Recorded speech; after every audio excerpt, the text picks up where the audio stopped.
Hey guys, quick video right here, kind of recap of what I was doing exactly on Lake Cherokee.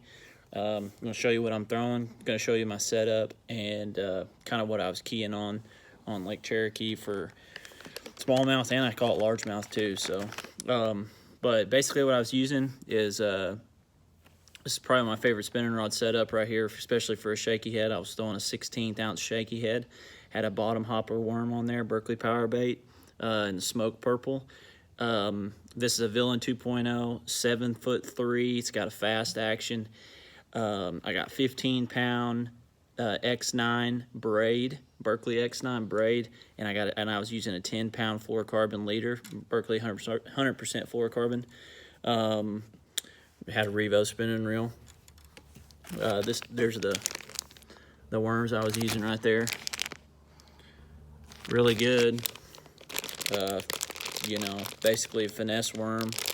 But what I was keying on is I was looking for all the boats were on banks with rock, and you couldn't miss it. I mean, you either had pea gravel banks or you had just rock bank and big chunk rock.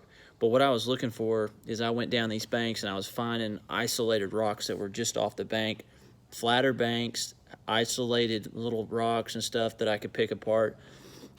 What I would do is when I got in those areas, like I would literally fish probably 50 yards would take me like at least 30 minutes.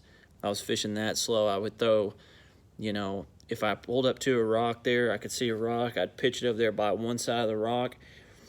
If I didn't get a bite, I'd pitch it over the other side. Then I'd go back and forth probably at least 4 times on each rock, because those smallmouth are spawning, and when the fish are spawning this time of year in the spring, you have got to fish really slow. It's like, you know, you see the guys bed fishing all the time, and they're sitting there making multiple casts. Well, you couldn't see these fish, so you had to do that.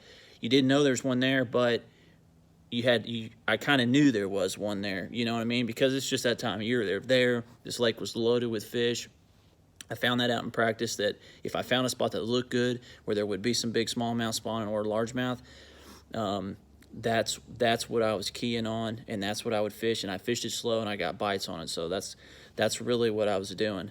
Most of my largemouth actually came up a little shallower up in the cracks. Like if you found any little crack that had, you know, just you could see the pea gravel that ran out between the rocks. If you threw up in there and just do that shaky in there and just let it sit, so many times I'd flip it in there and I'd just kind of like count to 30, just let it sit there. All of a sudden one would pick it up. So that's exactly what I was doing on Cherokee. You know, got me 19th place. I kind of fell back the second day, lost a couple good fish, but you know, I don't know that it would have got me a top 10, but it would have been close. But anyway, so thanks for following, guys. You know, subscribe to my page. Joey Cifuentes Fishing. I'm on Instagram, Facebook, all over the place, but getting ready to head to Lewis Smith Sunday or Saturday. Gonna head there Saturday. Got a Bassmaster Open, and gonna be throwing a shaky head over there. So thanks for watching, guys. Appreciate it.